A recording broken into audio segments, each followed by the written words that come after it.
We have heard a lot about vitamin D in the news recently because of the COVID pandemic.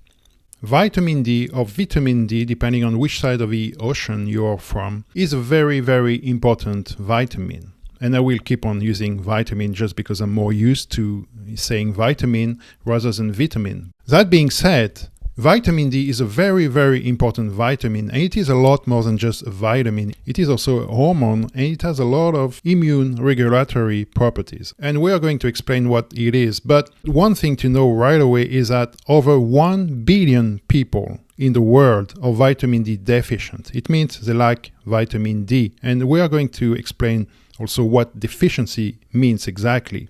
So we're going to talk about this. What are the optimal levels of vitamin D that should be in your blood, but also we are going to talk about the possible causes, how to remedy this, and what are the diseases which are associated with vitamin D deficiency or lack of vitamin D. And there are many, many diseases which are associated with this. What is the role of vitamin D on the immune system? And research has done a lot of progress in the past 30 years on this question. So we are going to explore this, and especially today in the context of COVID-19, we are going to discuss what is the relationship between vitamin D deficiency and COVID-19 and the severity of COVID-19 symptoms.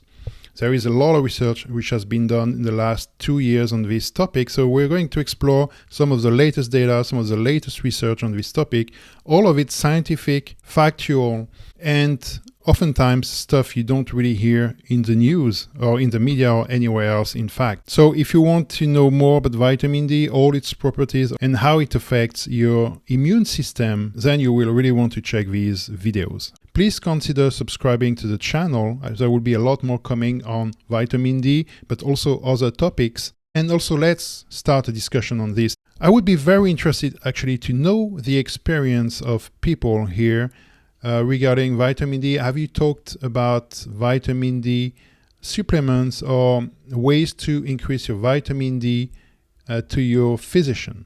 Have you checked your vitamin D blood level status? Tell us your blood level results. Tell us where you live in the world. Okay, that would be very important. And also tell us if you take vitamin D supplements and how much. How much vitamin D supplements do you take? Do you take 1,000 IU, 2,000, 5,000, 10,000 or more? So let us know all of this. This is very important. Let's start a discussion on this because this is a super important topic, especially today with the COVID-19 pandemic. So let's get started. Vitamin D regulates calcium and phosphate, which is very important to maintain a healthy bone structure. One common disease associated with vitamin D deficiency or lack of vitamin D is osteoporosis, which is a condition where the bones become porous and therefore they become fragile and may break. In this picture, you can see a normal bone on top and a bone that has become porous due to osteoporosis at the bottom.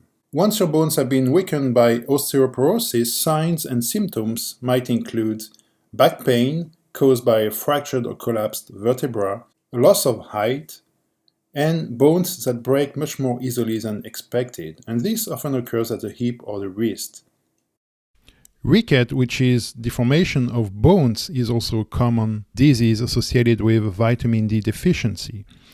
Muscle weakness is also often associated with vitamin D deficiency because there is vitamin D receptor in the skeletal muscle, and a lack of vitamin D can cause muscle weakness and imbalance.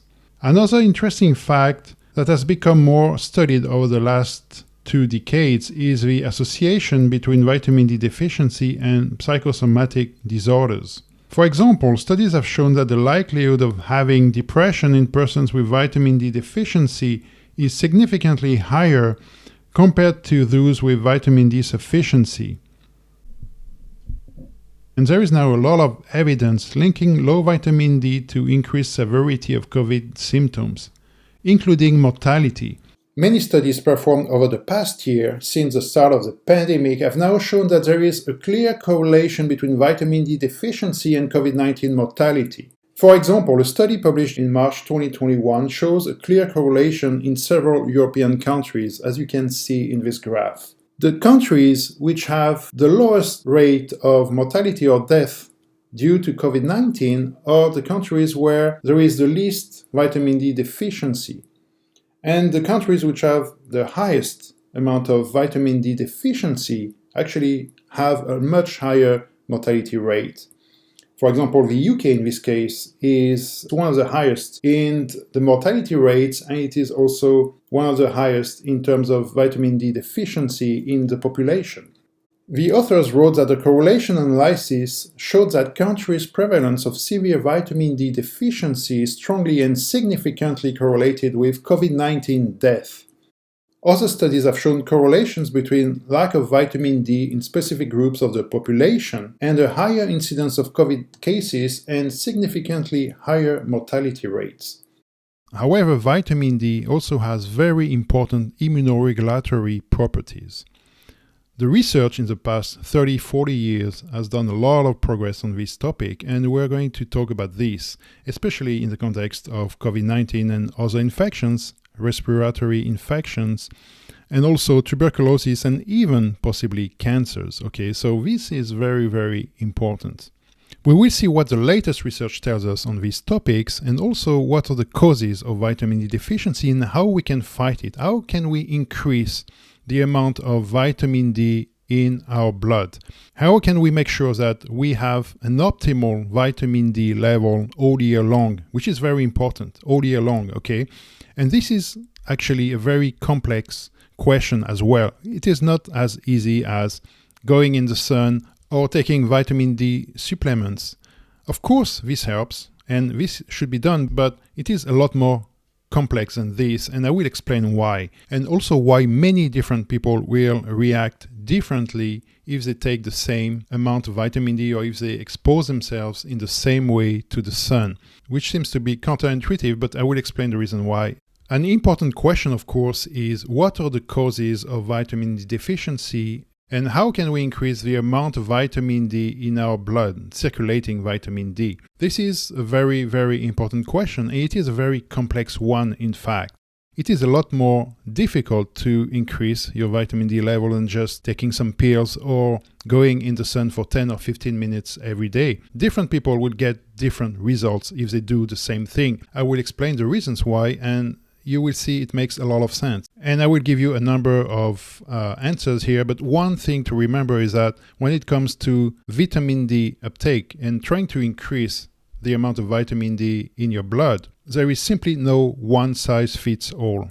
It's very clear. It's not the same as with a lot of other vitamins. Vitamin D is a very different type of vitamin, and people will react differently to the same regimen. There is no one size fits all. That's the first thing to remember. And I will show you some ways by which you can increase your vitamin D blood level. And everything I'm going to show you, as always, is scientific. It's peer-reviewed, published. It comes directly from the latest research from the best experts in the world. And I will explain all of this, and you will see how important it is that you make sure you're close to your optimal range of vitamin D. And we will define these terms as well, because we need to define what is vitamin D deficiency, what is a lack of vitamin D, what is optimal. These terms are a bit vague at the moment, so we will define these with numbers, and I will also tell you what you can do to check your vitamin D status. Okay, so these things are very important and they need to be taken very seriously, because even though I said before there is over 1 billion people who are vitamin D deficient in the world, there are in fact a lot more. A large majority of people in the world, over 50% of the population, actually lacks vitamin D,